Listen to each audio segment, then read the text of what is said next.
I don't know how you can miss out on this. Make it at home. That came out good, didn't it? Chile Colorado is made from Mexico's top most popular dried peppers. It is incredibly flavorful, delicious, and rich. Today we're gonna be making it with pork, but you can also use beef.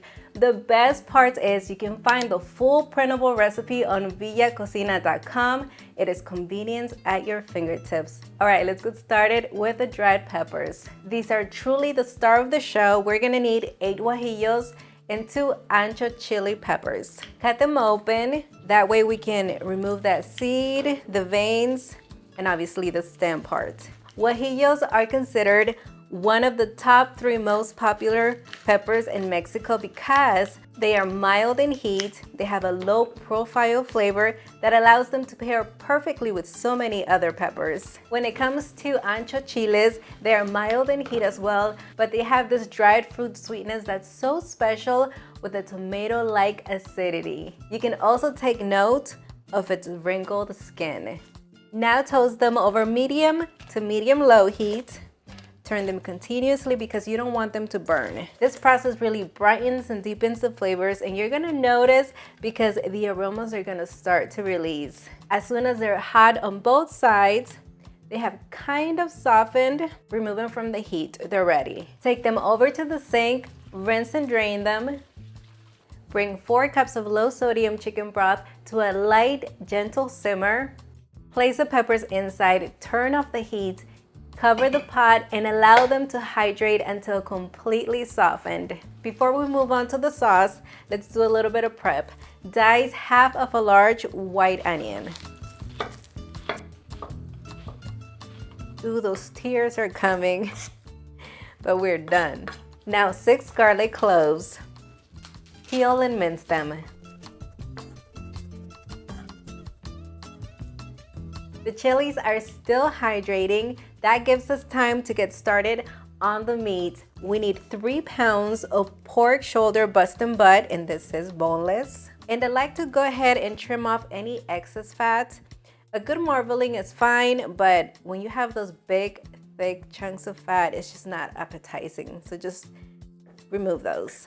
Pat all of the pieces dry. We just want to remove as much moisture as we can. Cut it into small bite-sized pieces. Then season with 2 teaspoons of kosher salt, or to your liking, some freshly ground black pepper to taste, and mix everything in. For the sauce, in a blender, add in the hydrated peppers. Ooh, these look so good. Perfect.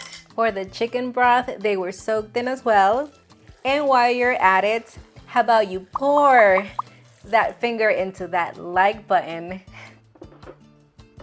Now do 1 teaspoon of whole cumin, 4 whole cloves, 1 teaspoon of dry Mexican oregano. Now cover and blend until it is completely smooth and that chili skin has completely broken down. For an even smoother sauce, strain it. You may need to move it around with a spoon to allow the sauce to pass through the strainer. Place a large pan over medium-high heat and add a couple of tablespoons of olive oil. Brown the meat. Try not to overcrowd the pot. Do it in batches if you need to. You might not get all the sides browned, and that's fine as long as you develop that flavor at the bottom of the pan and meat itself.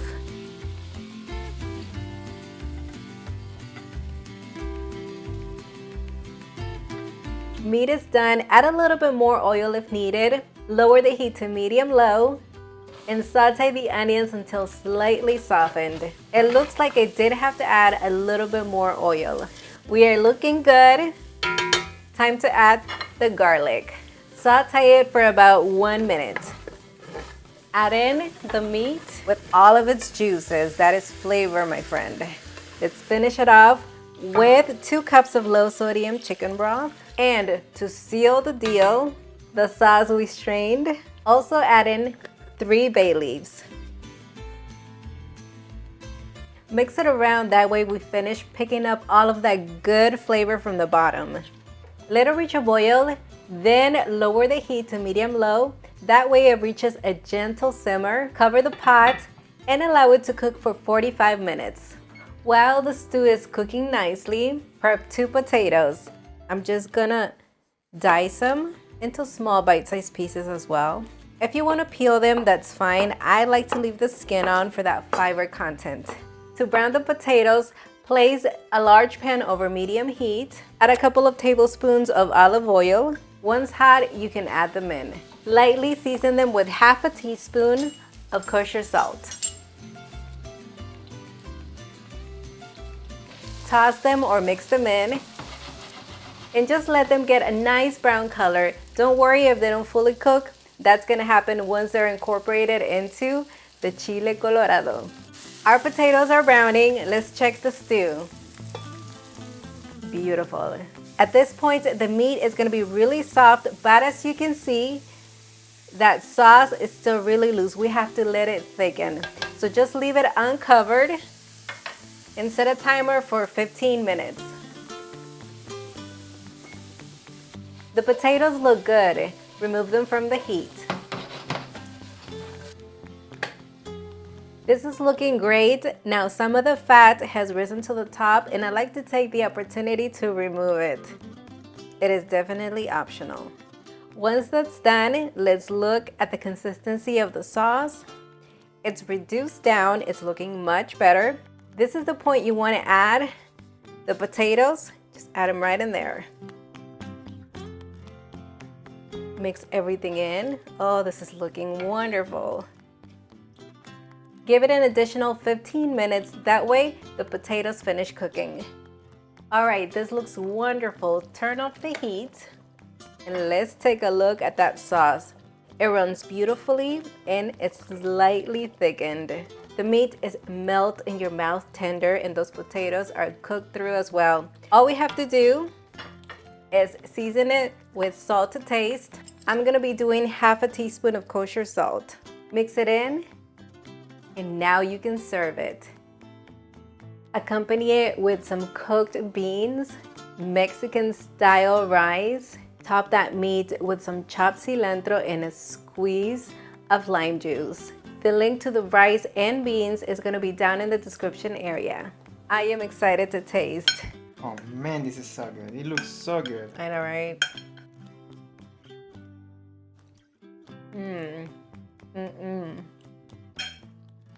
You know what? I'm wasting time.